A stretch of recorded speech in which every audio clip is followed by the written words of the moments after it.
작년 1월에 사도행전 강해를 시작을 했습니다. 그리고 어느덧 1년 반이 지났습니다. 이제 이번 달이면, 이제 7월이면 사도행전 강해가 마칠 것 같습니다. 그동안 행복하셨지요? 예, 제가 더 행복했습니다. 사도행전은 물론 우리 성령님이 주인공이십니다. 성령님께서 당신의 사람들을 쓰시지요. 그래서 누구를 쓰시냐에 따라서 사도행전은 크게 두 부분으로 나뉘어집니다. 전반부는 그 중심 인물이 베드로예요. 그리고 후반부는 사도 바울입니다. 사도 바울의 이야기가 더 많이 나오죠. 사도 바울의 이야기는 처음 주님 만난 그때로부터 시작해서 1차 선교 여행, 2차 선교 여행, 3차 선교 여행, 그리고 이제 바울이 예루살렘에 와서 체포가 됩니다. 그리고 예루살렘에 와서 가이사랴 감옥에 2년이 넘게 갇혀 있다가 이제 로마로 압송되고 나서 로마에 도착하고 이제 사도행전의 이야기가 끝납니다. 이제 요즘 우리가 보고 있는 건 이제 로마로 압송되기 전에 예루살렘에서 있었던 이야기, 그 이야기를 우리가 성경으로 보고 있는 겁니다. 자, 예루살렘에 온 바울에게는 크게 두 가지 사건이 있었습니다. 먼저는 유대인 무리에 의해서 바울이 죽을 뻔하죠. 저들이 오해를 했어요. 바울이 이방인을 데리고 성전에 들어갔다, 이렇게 해서 유대인 무리가 바울을 죽이려고 했습니다. 절체절명의 위기의 순간에 그 로마 군대의 대장이라고 할 수 있는 천부장이 바울을 체포합니다. 극적으로 구출이 된 거예요. 그런데 그런 상황 속에서도 바울은 내가 내 동족에게 할 말이 있다고, 그리고 자기를 죽이려고 했던 사람들에게 바울이 복음을 전합니다. 어떤 내용을 전하죠? 따라할게요. 내가 만난 예수. 맞아요. 내가 만난 예수님 이야기를 해요. 쭉 자기의 간증을 하면서 예수 복음을 전해요. 저들이 더 화가 나가지고 바울을 죽이려고 하니까 안 되겠다, 총독이 끌고 갑니다. 그리고 그 다음 날이 돼서 이 총독은 바울을 사내들인 공회원 앞으로 데리고 가요. 바리새인과 사두개인들이 있는 곳이었어요. 그런데 웬일인지 이곳에서 복음에 미친 사람이잖아요. 바울은 복음에 미친 사람인 바울이 그 사내들인 공회원들에게는 복음을 전하지 않는 거예요. 왜요? 위선자. 나는 너희 같은 위선자들에게 이 값진 복음을 전할 수 없어. 자, 그 밤에 우리 주님께서 바울을 찾아오십니다. 그리고 바울에게 뭐라고 말씀해 주셨죠? 성경 말씀 한번 띄워주세요. 시작. 그날 밤에 주께서 바울 곁에 서서 이르시되 담대하라, 네가 예루살렘에서 나의 일을 증언한 것 같이 로마에서도 증언하여야 하리라 하시니, 담대하라, 네가 예루살렘에서 나의 일을 증언한 것 같이 로마에서도 증언하여야 하리라. 여기에 담긴, 이 말에 담긴 의미 세 가지 말씀드렸어요. 첫 번째, 그래도 전했어야지. 이 사내들인 공회원들이 아무리 위선자였어도, 복음을 받아들일 만한 가치가 없더라도, 가능성이 없어도 그래도 전했어야지. 로마에 가서 복음을 전할 거면 여기서도 전해야 맞는 거 아니야. 로마 황제에게 전할 마음을 가지고 있다면 이들에게도 복음을 전해야 되는 거 아니야? 이게 주님의 말씀이었어요. 또 주님이 이 말씀에 담긴 주님의 마음은 뭐였어요? 담대하라, 용기를 내라. 앞으로 너에게 어떤 위험이 닥쳐올지라도 내가 너를 지켜줄 거다. 또 하나, 믿어라. 여기서 네가 고통을 당하겠지만 앞날이 캄캄하고 내가 과연 로마에 갈 수 있을까 의심이 들겠지만 나는 반드시 너를 로마에 세워서 나의 복음을 증언하게 만들 것이다. 그러니 믿어라. 그렇게 했습니다. 그리고 나서 이 말씀을 주님께서 지켜주셔요. 정말로 바울을 위험으로부터 보호를 해주십니다. 결사대가 만들어져요. 40명이 바울을 죽이기 전에는 먹지도 않겠다, 뭐 자지도 않겠다, 이런 사람들이 생겨나는 거예요. 그래서 그 사람들이 계략을 세우고 완벽하게 이제 바울을 궁지로 몰아넣어서 죽일 계획을 세웁니다. 하나님의 은혜 베푸세요. 이 소식이 바울의 조카 귀에 들어가는 거예요. 그래서 바울의 조카가 그걸 바울에게 이야기하고, 바울은 백부장 그리고 천부장에게 그 이야기를 전달합니다. 천부장이 바울에게 빚진 게 있죠. 로마 시민권자인 줄 모르고 저놈을 때리라고 그랬었잖아요. 큰일 났다 했었는데, 이 바울, 이제라도 내가 좀 빚을 갚아야 되겠다 해서 천부장이 바울을 보호를 해줍니다. 여기 예루살렘에 있다가는 이 사람 큰일 나겠다, 여기 있다가 죽게 생겼다, 저 무리들에 의해서. 그래서 그 당시 로마의 총독부가 있던 가이사랴로 바울을 압송을 합니다. 270명이 넘는 엄청난 군대를 대동해서 바울을 데리고 갑니다. 그리고 가이사랴로 간 바울은 그 가이사랴에서 약 2년이 넘게 감옥에 갇혀 있어요. 그 이야기가 사도행전 24장, 25장, 26장 3장에 걸쳐서 기록이 되어 있습니다. 그런데 여기서 이루어진 사건은 거의 비슷한 내용의 반복이에요. 그래서 오늘은 24장부터 26장까지 이 사도행전 중에 3장의 내용을 하루에 끝내도록 하겠습니다. 자, 바울은 이 기간 동안 가이사랴에서 총 3번의 신문을 받아요. 이 당시에 유대는 정치적으로 아주 복잡했습니다. 다른 데는요, 웬만한 그 로마가 정복한 정복지는 그냥 로마에서 파견한 총독이 다스렸거든요. 그런데 이 이스라엘, 이 지역은 아주 독특했어요. 총독만 있는 게 아니라 로마에서 임명한 분봉왕이 있었어요. 자, 예수님 시대의 총독은 누구였죠? 빌라도. 그리고 분봉왕은 누구였죠? 헤롯이었습니다. 이렇듯이 총독도 있고 왕도 있었어요. 황제가 임명한. 그러다 보니까 정치 구조가 복잡한 거예요. 서로 겹치는 부분이 너무 많아요. 그래서 바울은 이 가이사랴로 끌려가서 총독에게도 신문을 받고, 또 누구에게도, 분봉왕에게도 신문을 받습니다. 첫 번째, 벨릭스라고 하는 총독에게 1차적으로 신문을 받아요. 그리고 2년 동안 갇혀 있어요. 그러다가 벨릭스의 후임으로 온 베스도라는 총독에게 또 신문을 받고요. 마지막으로 분봉왕 헤롯 아그리빠에게 신문을 받습니다. 이제 그 이야기가 24장부터 26장까지 기록이 되어 있는 거예요. 그런데 솔직히 너무나 억울한 일이에요. 바울 입장에서 잘못한 게 없잖아요. 로마의 법을 전혀 어긴 게 없거든요. 아니, 이 당시에 로마 총독이 감옥에 가두려면 로마법을 어긴 사람이나 가둘 수 있었어요. 근데 바울은 로마법을 어긴 적이 전혀 없어요. 그냥 예수 복음 전한 거. 유대인들에게는 화가 날 일이지만 감옥에까지 갇힐 일은 아니었다, 그 말이에요. 그런데 바울은 억울하게 감옥에 갇힙니다. 더 억울한 건 뭐냐면, 바울을 신문했던, 재판했던 그 사람들도 바울이 잘못이 없다는 걸 자기들도 다 인정을 해요. 이 사람 잘못 없어, 무죄야, 무죄야 해놓고 2년이 넘게 감옥에 가둬놓는 거예요. 억울해요, 억울하죠. 그런데 여기서 바울이 보인 반응 한번 보겠습니다. 바울은 전혀 억울해하지 않습니다. 얼마든지 억울할 만한 상황이에요. 내가 뭘 잘못했다고 나를 감옥에 가둬 2년이나 넘게 나를 이렇게 괴롭혀? 억울하고 분통이 터질 만한 상황입니다. 그런데 바울은 전혀 억울해하지 않습니다. 왜 그랬을까요?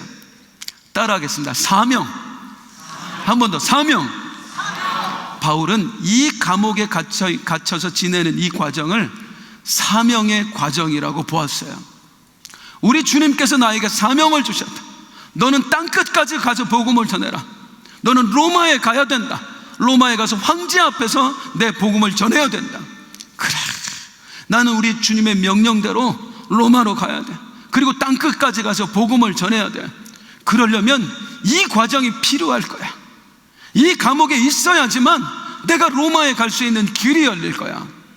왜 억울하지 않아요? 이 과정을 하나님께서 나에게 주신 사명, 너는 로마로 가야 된다, 그 사명이 이루어지는 과정으로 보았기 때문입니다. 그렇기 때문에 전혀 억울해하지 않는 거예요. 하나님의 뜻이 있을 거야. 때로 우리가 너무나 억울한 일을 당할 때가 있습니다. 믿지 않는 형제들에게 의해서 우리가 억울한 일을 당할 때가 있어요. 또 믿지 않는 동료들에 의해서 우리가 불이익을 당할 때도 있고 왕따를 당할 때도 있습니다. 참 쉽지 않아요.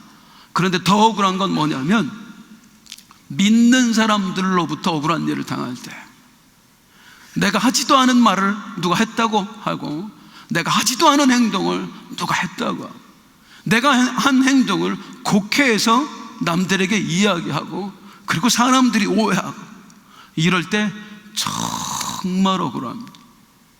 정말 억울해요. 그래서 이 일을 견디지 못한 어떤 분들은 시험에 빠져서 그 시험 속에서 오랫동안 빠져나오지 못하는 경우도 있고요, 그 시험이 지속되어서 도저히 이겨낼 수 없는 분들은 이 억울한 일을 참지 못해서 교회 공동체를 떠나는 일도 생깁니다. 사람 억울한 거 정말 힘들거든요. 특히 뭐가 그렇게 어려워요? 아까도 말씀드렸지만 내가 하지도 않은 말을 했다고 말하고 다닐 때, 내가 하지도 않은 행동을 했다고 사람들이 말하고 다닐 때, 나의 행동 전혀 나는 그런 뜻이 아니었는데 자기들끼리 말을 지어낼 때 우리 참 힘들어요. 성도님들, 항상 명심해야 될 건 뭐냐면 우리가 교회 안에 마귀 역사는 항상 있습니다. 그렇죠? 음부의 권세는 늘 하나님의 교회를 흔들어댑니다. 그런데 마귀가 가장 빈번하게 역사하는 게 뭐예요? 한번 따라하겠습니다. 마귀는 말 타고 다닌다. 말 타고 다녀요. 따그닥 말이 아니고요, 이 말을 타고 다닌다고요. 마귀는 말 타고 다녀요. 교회 시험 들 때 보세요. 한 사람 그 영혼 무너뜨릴 때 보세요. 대부분 말입니다. 80~90%는 말이에요.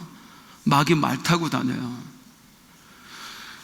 내 영혼을 지키려면 말 조심해야 되고요, 교회 공동체를 정말로 사랑해서 교회 공동체 지키길 원하신다면 말 조심해야 됩니다.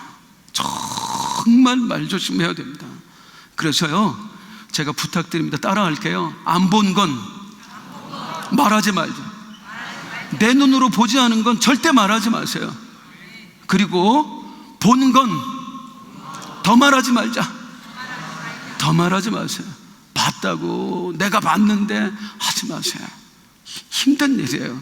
또 하나, 추측한 건 아예 머릿속에서 지워라.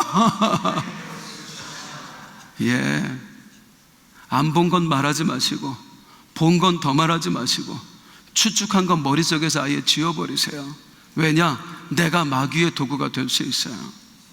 내가 한 영혼을 실족해 하면 차라리 연자맷돌에 매어서 바다에 던지는 게 낫다고 그랬습니다.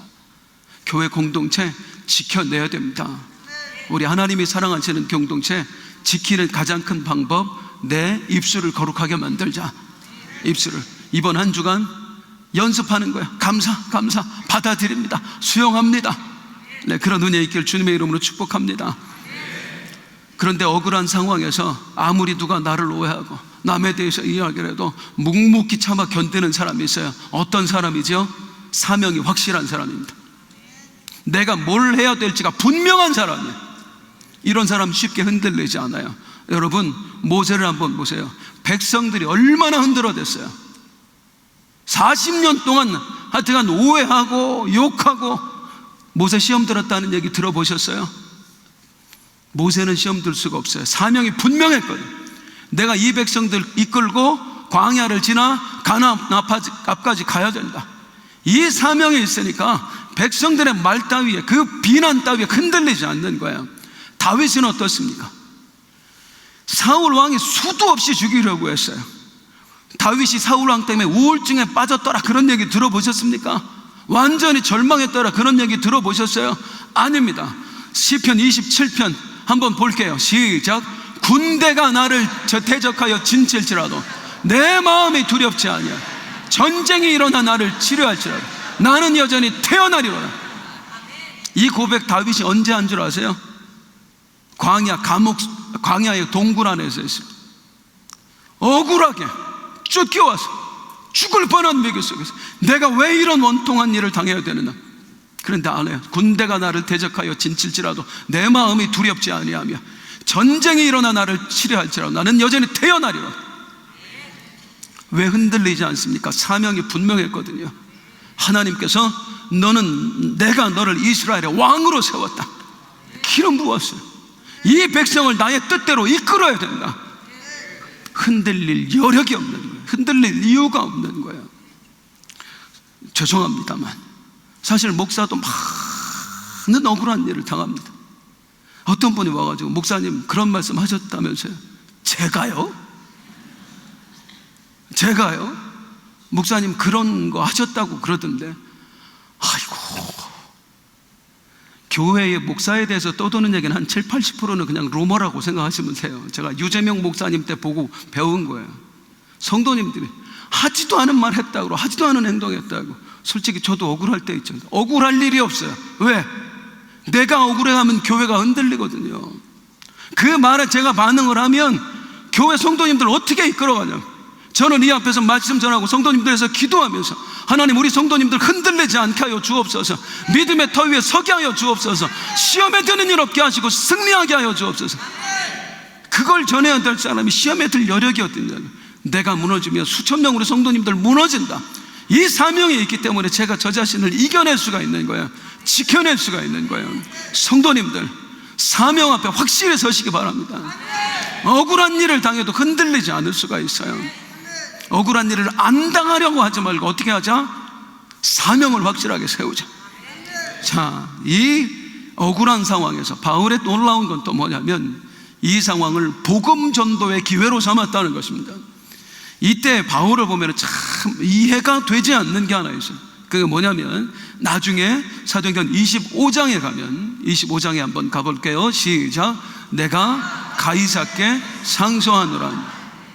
이게 무슨 말이냐면 가이사는 황제를 말, 로마 황제. 내가 로마 황제에게 재판받겠어. 이 로마 시민권자의 특권이 있었는데요, 로마 시민권자는 직접 로마 황제에게 재판받을 권리가 있었습니다. 그럼 로마 황제에게 재판받을 때까지는 아무도 이 사람에게 해코지를 할 수 없고 감옥에 가둘 수가 없었어요. 자, 그 카드를 지금 이때 사용을 한 거예요. 사도행전 25장에서.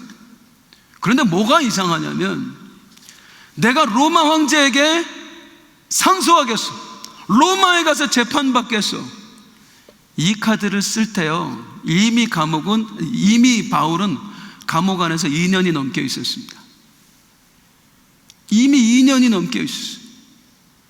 아니 2년 전에 나 황제에게 상소받겠습니다, 그 카드 썼으면 감옥에서 지금 2년 동안 고통받을 일 없다고, 일찌감치 풀려났을 거라고.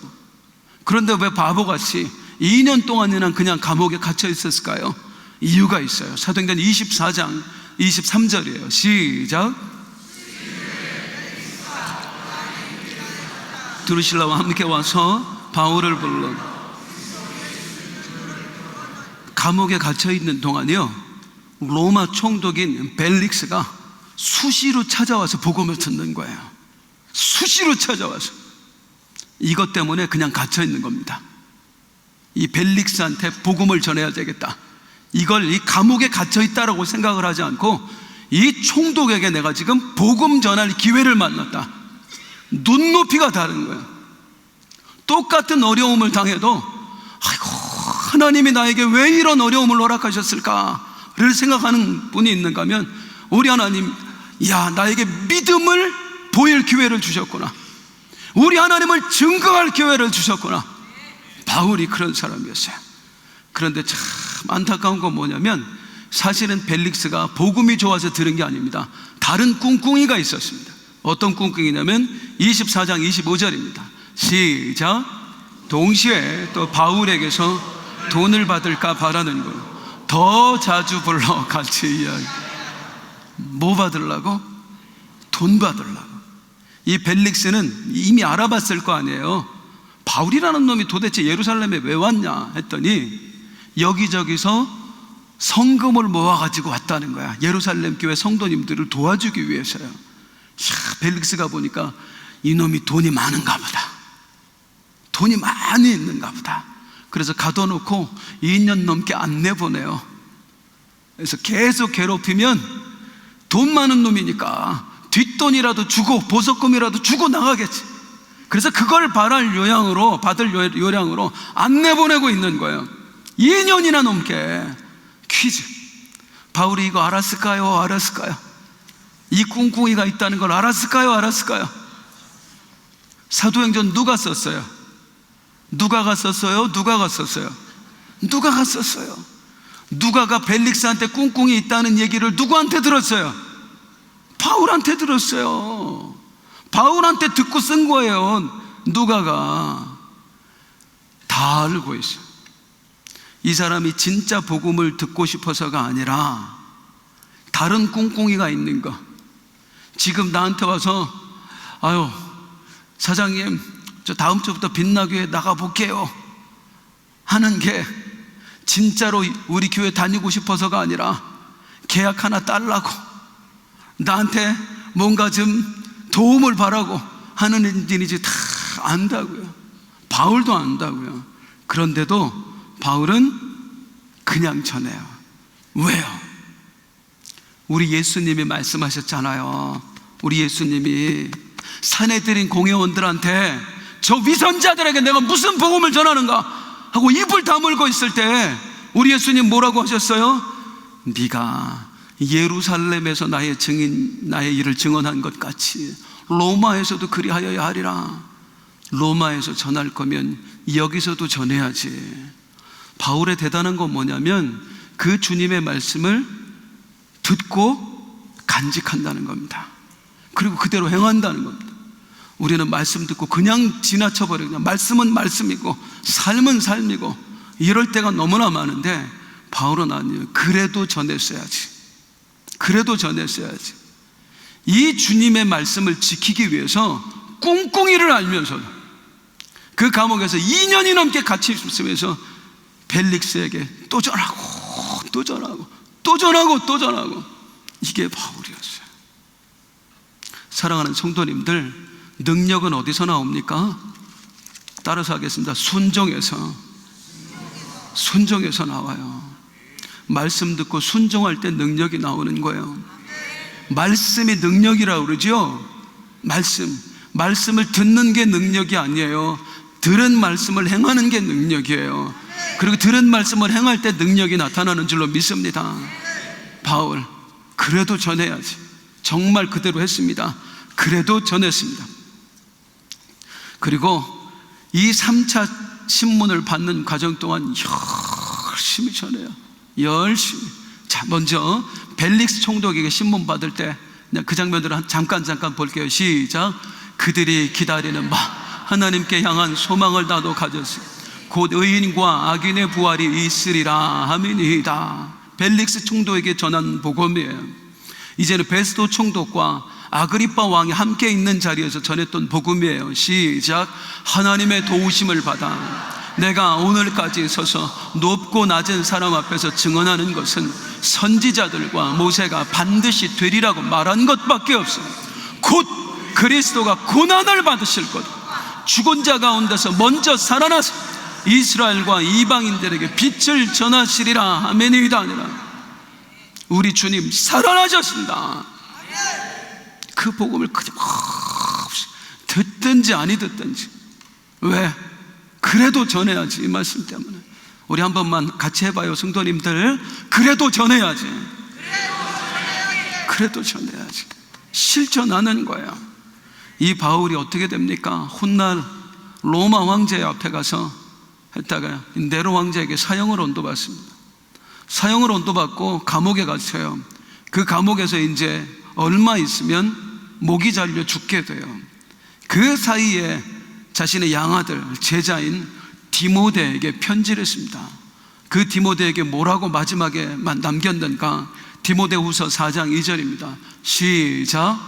너는 말씀을 전부 때를 얻든지 못 얻든지 항상 범사의 오래 참음과 가르침으로 경책하며 경계하며 권하라. 이건 바울의 그냥 권유가 아니라 바울의 자기 고백이었어요.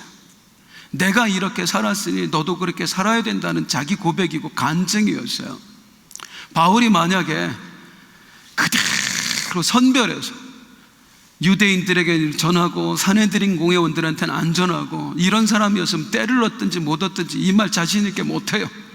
그런데 우리 주님 그래도 전해야지, 이 말씀 붙들고 무려 감옥에서 2년이 넘게 다른 꿍꿍이를 가지고 있는 사람에게 혹시라도 이 사람이 구원을 받을까, 그 마음으로 복음을 전했기 때문에 마지막 죽는 그 순간에 이 주옥 같은 글을 제자에게 남길 수가 있는 거예요.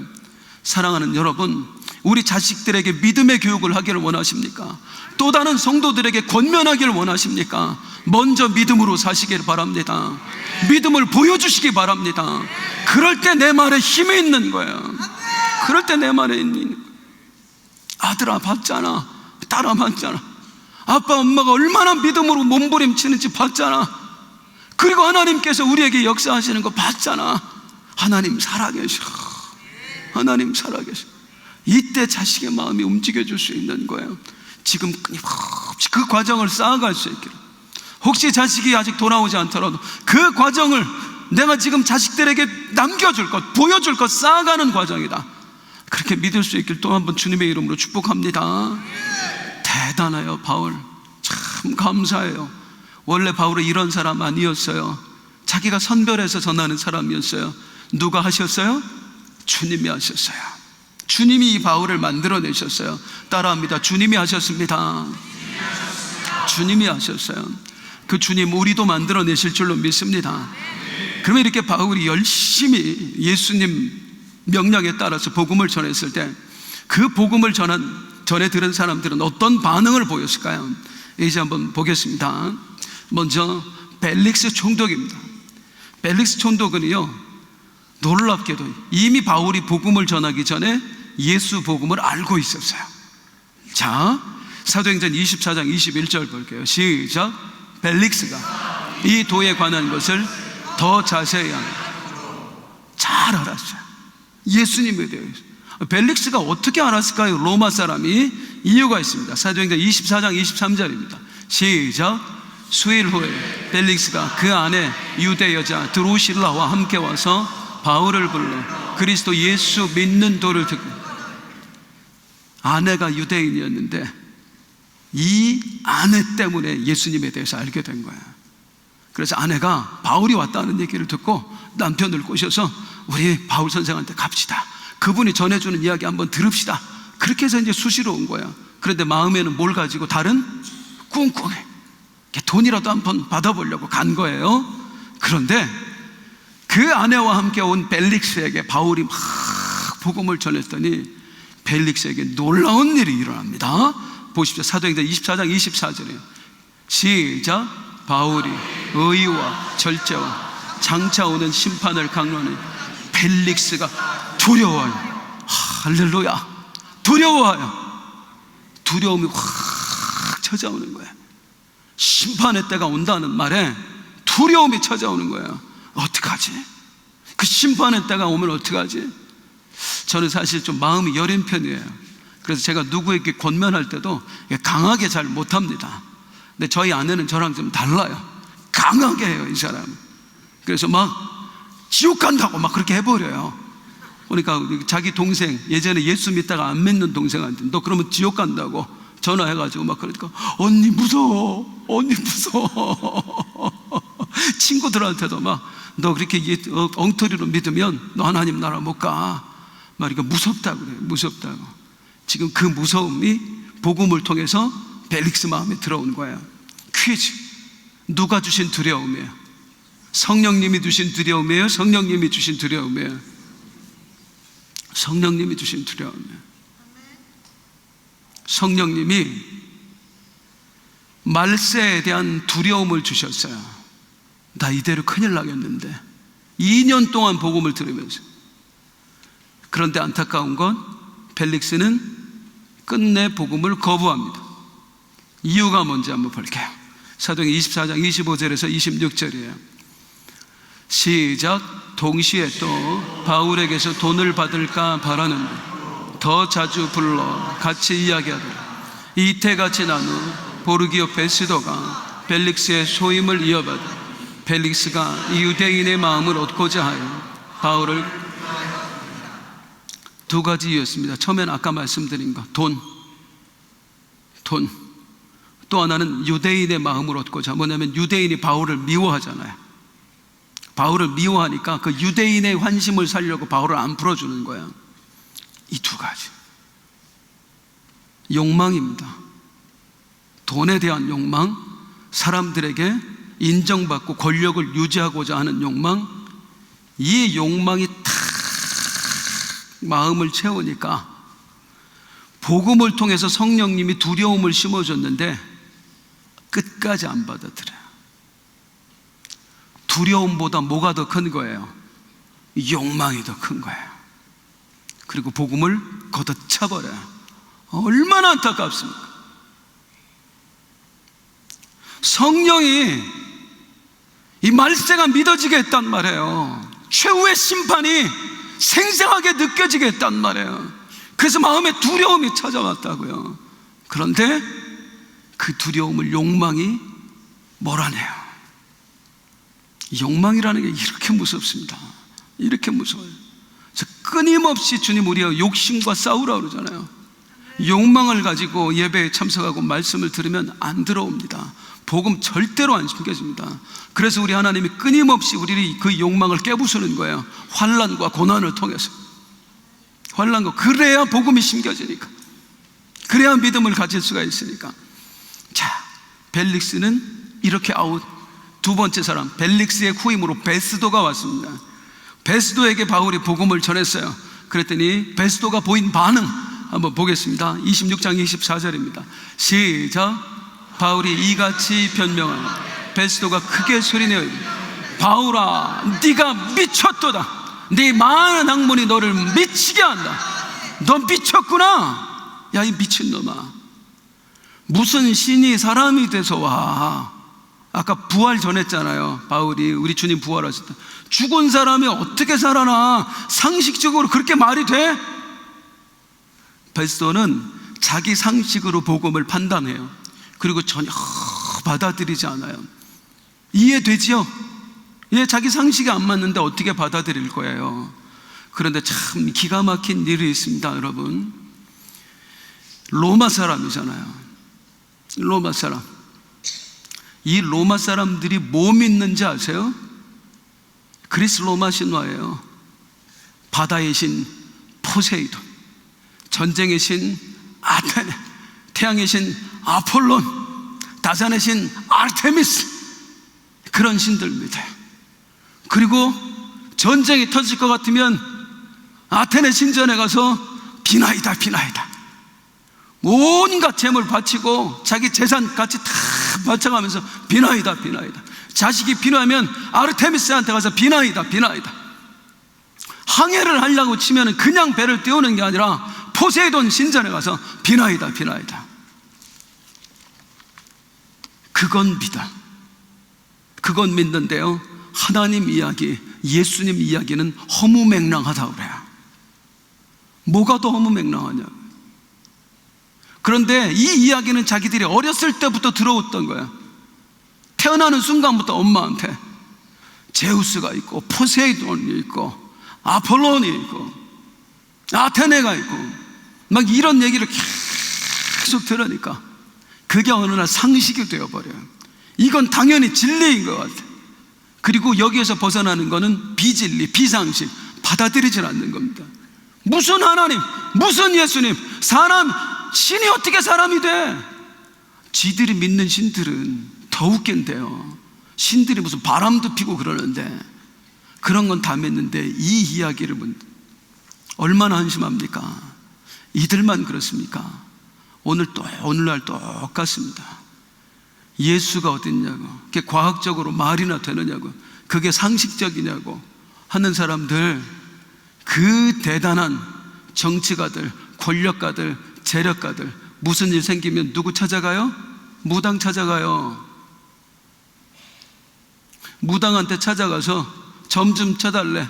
그럼 누가 알려주는 거야? 그 점괘를 누가 알려주는 거예요? 무당이 알려주는 거예요? 조상신이 알려주는 거예요? 조상신. 조상신이 뭔데요? 돌아가신 분? 죽은 사람?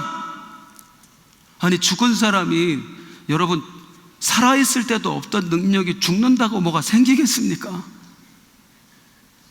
이거 어마어마한 비상식 아니에요? 아니, 살아있을 때 없던 능력이 죽으면 생기냐고. 죽으면 더 없겠지, 능력이. 근데 죽으면은 뭐 미래를 바라보고 뭐를 마치고 뭐 화를 없애주고, 그 앞에 가서 비나이다. 그 많이 배웠다는 사람들이 얼마나 비상식. 근데 자기들은 스스로 상식적이래요. 그 많이 배웠다는 과학자들이 하나님의 창조를 믿지 않아. 그리고 세상이 어떻게 생겼냐, 빅뱅, 어느 날 갑자기 폭발이 빵 하고 나 우주가 생겼대. 그 폭발은 어디서 일어난 건데? 이렇게 어리석어요. 그런데 세계의 석학자들이 다 그게 상식이래요. 우리 말씀이 상식입니다. 하나님을 향한 믿음이 상식입니다. 비상식에 갇혀 살던 우리를 상식으로 옮겨놓으신 하나님께 감사하시길 주님의 이름으로 축복합니다. 믿음이 상식입니다. 믿음이 상식이에요. 그런데 그 엉뚱한 것에 빠져서 포세이돈 믿는 주제에, 아르테미스 믿는 주제에, 아르테미스는요 가슴에 소의 음낭이 주렁주렁 달렸다니까요. 아데미 여신. 그런 걸 믿는 주제에 하나님이 어딨냐. 그리고 아웃, 복음 거부했습니다. 마지막으로 분봉왕 헤롯 아그리빠에도 복음이 전해졌습니다. 그랬더니 이 바울이요 헤롯 아그리빠에게는 좀 남다르게 호소를 해요. 이 총독들하고는 좀 다르게 얘기를 해요. 헤롯한테는 뭐라고 얘기하냐면 26장 27절이에요 시작. 아그리빠 왕, 선지자를 믿으시나이다. 믿으시는 줄 아나이다. 따라할게요. 믿으시는 줄 아나이다. 접근법이 다르죠. 왜? 아그리빠는 그래도 구약을 아는 사람이니까. 헤롯의 지금 손자란 말이에요. 헤롯 대왕, 예수님 막 올 때 그 애들 죽여라 했던 그 헤롯이 구약을 알고 있었잖아요. 예, 유대인의 왕이 어디서 나냐? 구약을 알고 있었단 말이에요. 그러니까 이 사람도 구약을 알 텐데, 선지자들이 했던 말을 알 텐데, 그렇다면 그 구약에 했던 선지, 우리 예수님을 조금만 알면 우리 예수님이 그 구약에 예언된 분이라는 걸, 진짜 메시아라는 걸 이해할 수 있을 텐데. 그래서 남다르게 호소를 해요. 벨릭스 베스도하고는 좀 달라. 아그리빠한테는 성경 아시잖아요. 선지자의 말씀 믿으시잖아요. 그 말씀에 나온 분이 바로 우리 예수님이에요. 이분이 메시아예요. 그런데 그 간절함에 아그리빠가 보인 반응을 한번 보세요. 시작. 아그리빠, 네가 적은 말로 나를 권하여 말 몇 마디 한다고 내가 믿을 것 같아? 네 말에 내가 넘어갈 것 같아? 웃기는 소리 하지 마. 그리고 여기서 이 아그리빠가 뭘 하냐면요, 아그리빠는 바울이 전하는 복음에는 전혀 관심이 없어요. 자, 아까 말씀드렸죠? 그 당시 이스라엘의 정치 구조가 아주 복잡했다고. 로마에서 파견한 총독과 로마에서 임명한 분봉왕이 같이 다스리고 있으니까 둘이 정적이야. 맨날 싸워. 이건 내가 해야 돼, 아니야 내가 해야 돼, 맨날. 그리고 싸워. 그리고 서로 라이벌 관계예요. 그런데 신임 총독이 바울이라는 사람의 문제를 해결하기가 어려우니까 지금 분봉왕한테 찾아온 거야. 이게 지금 오면 누가 먼저 인사 가냐, 뭐 지금 이거 중요하잖아요. 정치가들한테 그거 굉장히 중요하냐요. 내가 총독인데 왕이 와야지, 자식아. 왕은, 야 내가 왕인데 총독이 와야지, 뭐 이럴 거 아니에요. 그런데 바울 때문에 신임 총독이 지금 인사를 겸 온 거예요. 헤롯 아그리빠한테. 너무 좋아. 신하들한테 면이 선다 그 말이에요. 그리고 이 기회에 신임 총독 기를 좀 확 잡아야 될 것 같아. 그래서 거만을 떠는 거예요. 막 거기서 이 신임 총독은 네가 미쳤더라 막 경망스럽게 할 때 헤롯 아그리빠는 거기서 어떻게 합니까? 내가 말 몇 마디에 넘어갈 사람으로 보이냐. 이야, 지금 이 말에 전혀 관심 없어요. 오직은 사람들의 눈초리. 신임 총독한테 뭘 지금 보여주는 거야? 내가 니네 황제하고 밥도 먹고 술도 마시고 사우나도 가고 다 했어 임마 뭐 그거 하는 거란 말이죠. 이거 뭔지 모르시는구나. 그리고 헤롯 아그리빠도 아웃. 이 세 사람의 안타까움이 뭡니까? 예수쟁이 중에 예수쟁이, 복음에 미친 사람, 바울이라는 사람을 만났어요. 무려 2년이 넘는 기간 동안 그와 함께 있고 그에게 복음을 들었습니다. 이거 기회예요. 하나님이 그들에게 주신 기회예요. 바울아, 그래도 전해야지. 산헤드린 공회원에게도 복음을 전하고 싶어 하셨던 우리 하나님은 이들에게도 복음을 전해서 그들을 구원하고 싶으셨어요. 그래서 바울로 하여금 끊임없이 복음이 전달되게 하셨거든요. 그런데 어떤 놈은 욕망에 사로잡혀서, 어떤 놈은 자기 상식의 틀에 갇혀서, 어떤 놈은 교만에 사로잡혀서 자기에게 다가온 구원의 기회를 걷어차버리고 말았습니다. 꼭 우리 예수님 말씀하신 그 씨 뿌리는 비유에 나오는 그 마음밭을 같아요. 길가와 밭, 사람들이 막 밟아서 다져진 밭이, 그리고 또요 돌밭이요, 흙이 깊지 못해서 뿌리를 내릴 수가 없는 밭이요, 가시밭이요, 욕심이 가득해가지고 복음이 심겨졌지만 더 이상 자랄 수 없는 벨릭스 같은 나쁜 밭 같아요. 그래서 아무리 복음이 씨가 뿌려져도 심겨지질 않아요. 자라질 않습니다. 바울은 달랐나요? 바울은 욕망이 없었어요. 내가 우리 가말리엘 선생님의 자리를 이어받아야지. 대제사장에게 찾아가가지고 나를 파견해달라고. 욕망 덩어리였어요. 바울에게는요, 그 자기의 상식의 틀에 갇혀 있었던 사람 아니에요. 유대교라고 하는, 율법이라고 하는 상식의 틀에 갇혀서 수없는 그리스도인을 죽였던 사람이 바울이에요. 바울도 어마어마하게 교만했습니다. 똑같아요. 벨릭스가 바울이고 베스도가 바울이고 아그리빠가 바울이에요. 같은 사람이에요, 사실은. 그런데 이 심령은 다르지요. 어느 날 하나님께서 그를 택하시고 그를 치시고 그에게 말씀을 들려주시고 그 말씀이 바울의 심령을 사로잡고 복음이 꽃이 피우고, 그래서 바울은 아무리 전해도 복음을 받아들이지 않는 이들에게 한마디 말을 남깁니다. 성경 말씀 한번 띄어넣어 보세요. 시작. 바울이 이르되 말이 적으나 많으나 당신뿐만 아니라 오늘 내 말을 듣는 모든 사람들 다 이렇게 결박된 것 외에는 나와 같이 되기를 하나님께 원합니다. 나와 같이 되기를 원합니다. 벨릭스, 나도 당신 같은 사람이었어, 과거에는. 그런데 지금은 내가 이렇게 되었어. 베스도, 나도 과거에는 당신 같았어. 그런데 지금은 내가 이렇게 되었어. 아그리빠요, 나도 과거에는 당신 같은 사람이었어. 그런데 내가 지금은 이렇게, 예수가 아니면 안 되는 사람, 천국의 비밀을 깨달은 사람, 그리고 그 천국을 소유한 사람 되었어.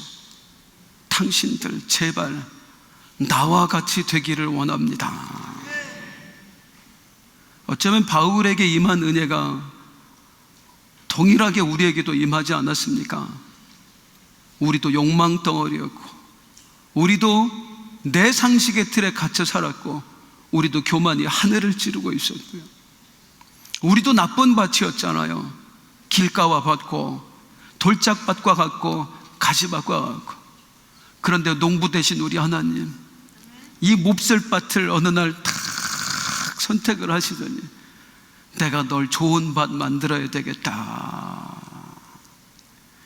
그 다져진 밭을 갈고리로 갈고 쇠스랑으로 갈고 해모로 내리쳐서 돌 탁 깨부수고 일일이 그 가시들 뽑아 드시고 고난으로, 역경으로, 시련으로, 그래서 내 마음밭을 갈아엎어서 세상에 우리가 세상 사람들 같으면 말도 안 되는 이야기 이 저녁에 강단에서 선포되면 아멘 하고, 여기서 목사가 어떤 이야기를 전해주면 그렇지 하고 깨닫고, 무슨 말씀을 도전을 주면 그래 그렇게 살아봐야지 하고, 이 좋은 밭 만들어주신 분이 누구예요? 우리 하나님, 하나님의 은혜, 바울을 만드신 하나님의 은혜가 오늘의 나를 만들어냈습니다. 이번 한 주간 집회를 하는데 그냥 기도원에 이 더운 여름에 그 산에 올라오는 사람들이 얼마나 그 애절한 마음을 갖고 왔겠어요. 그냥 헌금 내서 제목 써져 있는 거 보면 30살 먹은 손주 온몸에 암세포가 퍼졌답니다. 이번에 손주가 암에 걸린 할머니만 2분이 올라와서 이런저런 기도 제목, 또 정신이 멀쩡하지 않은 분, 뭐한 분, 이렇게 말씀을 전하는 도중에 다 주님이 주셨던 마음이, 저게 예전에 네 모습이었잖아. 예전에 갈급하고 제발 하나님 나 좀 어떡해요, 나 좀 어떡해요. 그런데 어느 날 그런 나를 하나님이 세워주셔서 그들에게 위로와 소망과 믿음을 심어주는 사람 되게 하셨으니 하나님의 은혜, 하나님의 은혜, 우리 모두에게 베풀어진 그 놀라운 하나님의 은혜, 우리 이 시간 함께 일어나서 찬송으로 고백하겠습니다.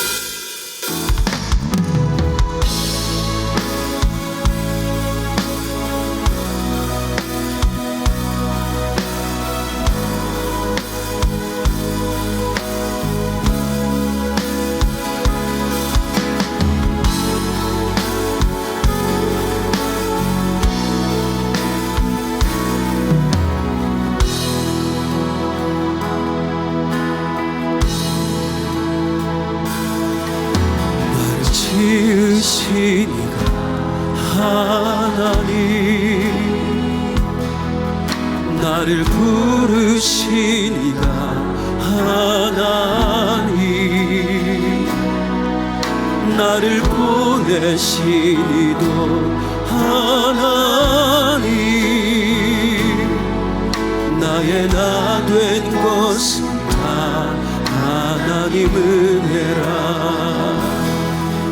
나의 달려갈 길 다가도록, 나의 마지막 호흡 다하도록 나로 그 십자가 품게 하시니, 나의 나 된 것은 다 하나님 은혜라. 한량없는 은혜, 한량없는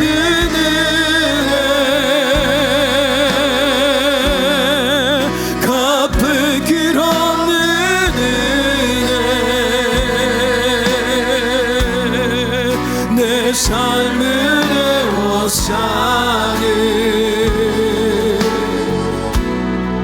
하나님의 은혜,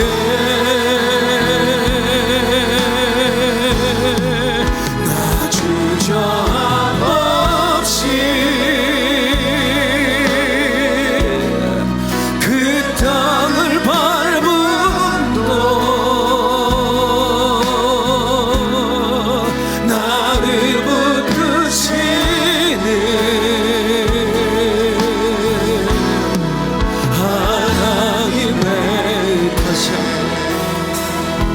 나를 지으시니가 하나님,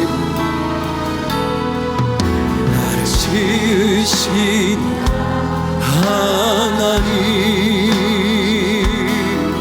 나를 부르시니가 하나님, 나를 보내시니도 하나님,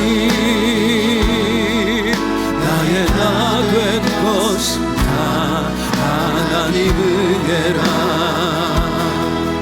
나의 달려갈 길 다가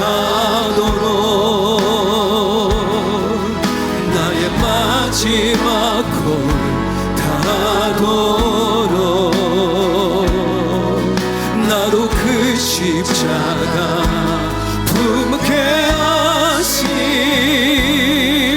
나의 나 된 것은 다 하나님 은혜라